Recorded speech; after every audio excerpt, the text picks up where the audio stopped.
पटना के बीजेपी के मीडिया प्रभारी को मिली धमकी। भाजपा के मीडिया प्रभारी दानिश इकबाल को राम पर मंदिर के पक्ष में बोलना पड़ा महंगा। पटना कोतवाली थाना में दर्ज कराई एफआईआर। भाजपा के मीडिया प्रभारी दानिश इकबाल को राम मंदिर पर बोलना महंगा पड़ गया, क्योंकि एक टीवी डिबेट में राम मंदिर के पक्ष में बोलने के बाद उनको एक धमकी भरा कॉल आया और इस तरह से राम मंदिर के पक्ष में नहीं बोलने की हिदायत दी गई। इसके बाद उन्होंने थाने में लिखित शिकायत दर्ज कराई है। जानिए पूरी खबर। देखिए इस खबर में क्या कुछ कहा भाजपा के मीडिया प्रभारी दानिश इकबाल ने। कोतवाली थाने आप पहुंचे हैं, किस तरह की धमकी आपको दी गई है? क्या देखिए, रात्रि में एक अननोन नंबर से मुझे कॉल आता है और उस व्यक्ति ने मुझे धमकाने की कोशिश की, मुझे डराने की कोशिश की।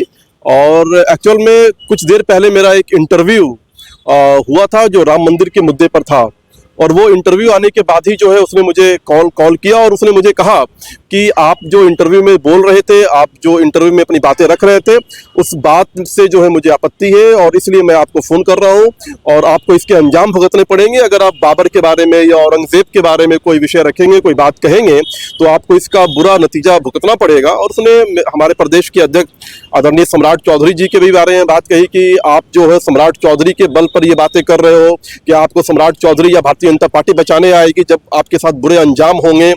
तो मुझे लगता है कि ये वो जाहिलियत है, ये अनपढ़ लोग हैं जिनको अभी भी राम मंदिर के प्राण प्रतिष्ठा होने जा रहा है, अभी भी उनको ये बात समझ में नहीं आई है कि राम जो है इस देश के प्राचीन सभ्यता के प्रतीक है, संस्कृति है, सभ्यता है। और माननीय न्यायालय के आदेश के बाद से राम मंदिर का निर्माण हुआ है और ये बात कही जा रही थी इस देश के अंदर कि न्यायालय का जो भी निर्णय होगा उसे हृदय से स्वीकार होगा। तो आज जो भारतीय मुसलमान, देशज मुसलमान हैं, जिनकी आबादी इस देश के अंदर 85% है, उन लोगों ने हृदय से इस सम्मान को स्वीकार किया है और वो सब प्रसन्न है।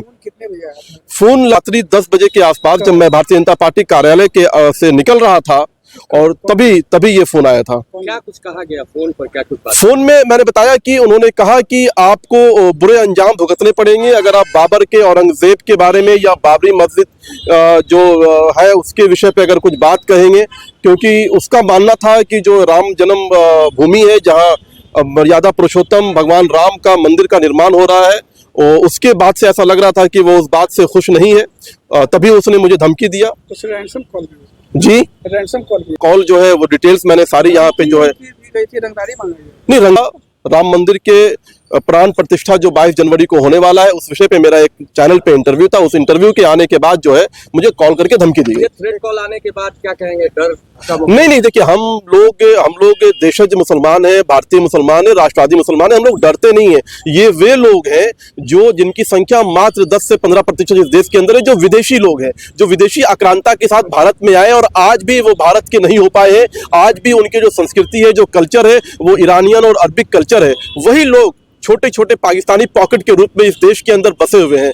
भारत का बंटवारा तो हो गया, पाकिस्तान अलग तो हो गया, लेकिन जिन्ना की जो विचारधारा है, उस विचारधारा के लोग इस देश के अंदर हैं जो रह करके इस तरह की बात करते हैं, जो बार बार थाना पहुंचे हैं। क्या आश्वासन नहीं, कोतवाली थाना में मैंने अपनी बात रखी, मैंने एफआईआर दर्ज कराई है। मैंने जिस नंबर से मुझे कॉल आया था उस नंबर को भी यहाँ पे मैंने देने का काम किया है। वो ऑडियो क्लिपिंग भी है, वो भी मैंने यहाँ पे देने का काम किया है। पुलिस कार्रवाई करेगी, पुलिस पे भरोसा है। निश्चित तौर पर पुलिस को जो है अपनी कानूनी कार्रवाई करनी चाहिए। मीडिया प्रभारी दानिश को धमकी मिली है, क्या शिकायत दर्ज किया उन लोगों ने? वो आज एक एप्लीकेशन दिए हैं वो जिसमें आरोप लगाएं कि एक नंबर से 12 तारीख को जब ये सब्जी बाग में थे तो रात्रि 10 बजे एक नंबर से कॉल आया था जिसमें गाली गलौज करने का असंसदीय भाषा प्रयोग किया गया है। इस संबंध में आवेदन दिए हैं, जांच करवा रहे हैं।